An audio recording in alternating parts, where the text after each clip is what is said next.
Did you know that the roots of Google Maps can be traced back to the mysterious and mythical maps? Imagine navigating a world where maps weren't just about directions, but about survival, a place where sea dragons lurked beyond the horizon and entire lands vanished into myth. Before GPS and satellite images, medieval explorers had to trust maps that blended fact with fantasy. But how did these strange maps shape history, and could you have found your way using them? Medieval maps weren't just about navigation. They were a glimpse into a world shaped by faith, fear, and fantasy. Unlike modern maps, which focus on precise geography, these ancient charts blended reality with myth. Jerusalem often sat at the center, while uncharted territories swarmed with sea monsters and legendary creatures. With much of the world unknown, mapmakers filled in the blanks using travelers' tales, secondhand stories, and pure imagination. These maps weren't just guides. They were warnings, propaganda, and windows into the medieval mind.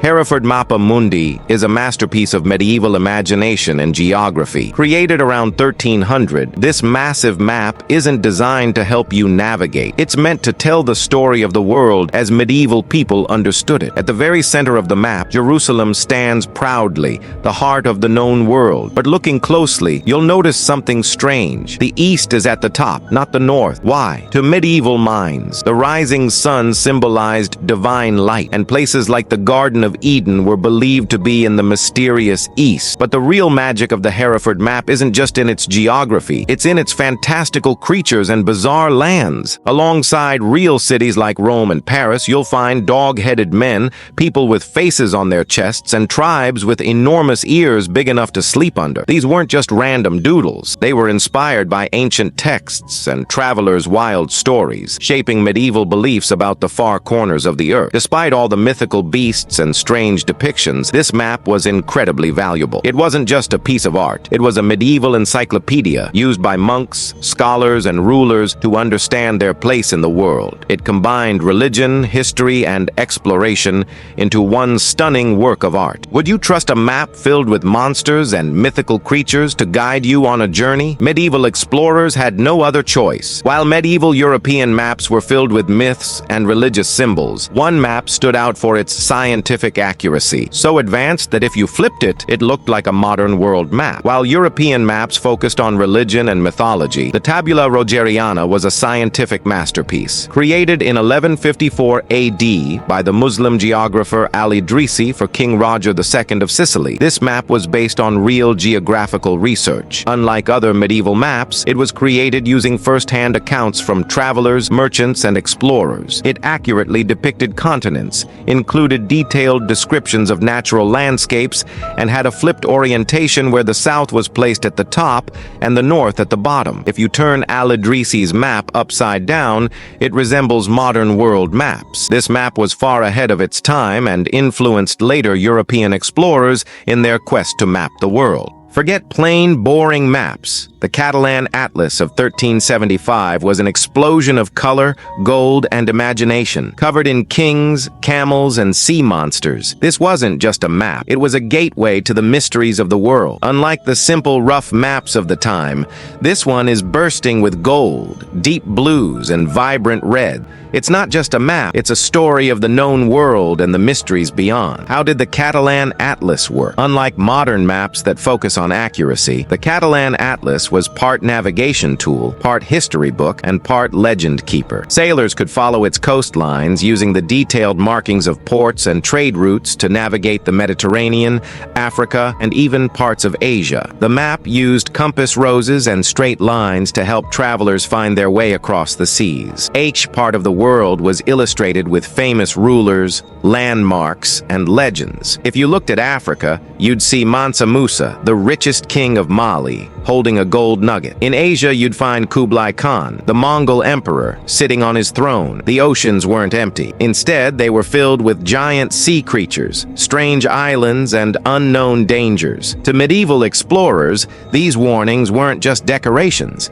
They were real threats to consider before setting sail. The guide that connected continents. The Catalan Atlas was like a medieval GPS, showing Europe how it was linked to Africa, the Silk Road, and Asia. Traders and explorers could follow the mapped-out routes to China, the spice markets of India, and the mysterious lands of the East, long before the great voyages of Columbus or Vasco da Gama. It combined knowledge and imagination. It wasn't just geography, it was a snapshot of medieval beliefs about the world. How were these maps used? Medieval maps weren't just for finding directions. They were powerful tools that shaped how people saw the world. Some, like the Tabula Rogeriana, were ahead of their time and used by scholars and navigators to study geography and trade routes. Merchants relied on them to estimate distances and explore unfamiliar lands, while sailors depended on Portolan charts, which provided highly detailed coastlines, harbors, and compass directions to avoid getting lost at sea. But not all maps were made for travel. The Hereford Mappa Mundi, for example, wasn't designed to help explorers. It was meant to teach and reinforce religious beliefs. Displayed in churches and monasteries,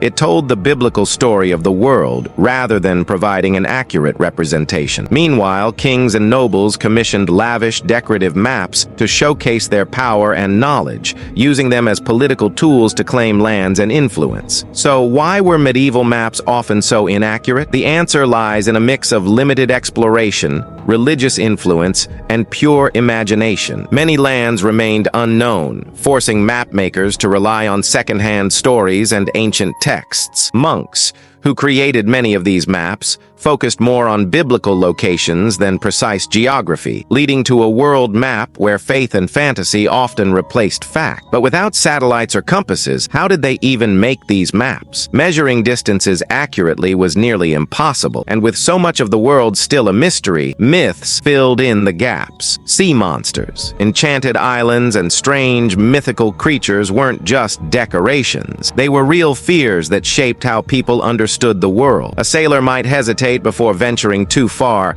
believing he'd fall off the edge of the world or be swallowed by a dragon. But despite these flaws, medieval maps did something incredible. They fueled exploration. They sparked curiosity, inspired travelers, and laid the foundation for the age of discovery. Great explorers like Columbus, Magellan, and Vasco da Gama didn't just set sail blindly. They studied these maps, looking for clues about what lay beyond the horizon. And while the maps weren't always accurate, they were stepping stones that pushed humanity toward uncovering the true shape of the world. At first glance, medieval maps seem more like pages from a fantasy novel than actual tools for navigation. Covered in sea monsters, mysterious lands, and ominous warnings, they feel like relics of a time when people feared falling off the edge of the world. But what if I told you these strange maps were the stepping stones to the GPS on your phone today? Picture an ancient explorer unrolling a massive parchment map, tracing their route with a gloved finger. Their journey is guided not by precise roads or digital markers, but by hand-drawn coastlines, artistic mountain ranges, and cryptic symbols passed down through generations.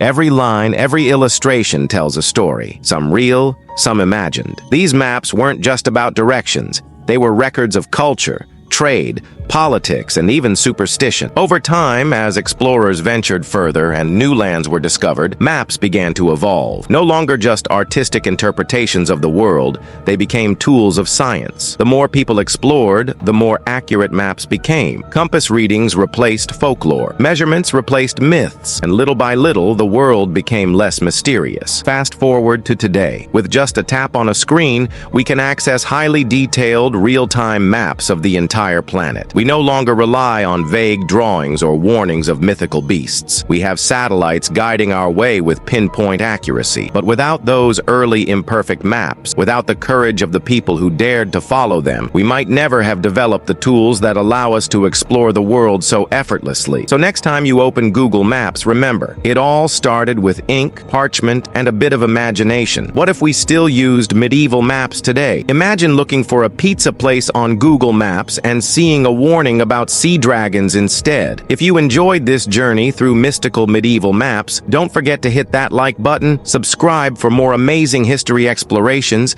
and ring the bell so you never miss a new adventure. Comment below which medieval map fascinated you the most. See you in the next video.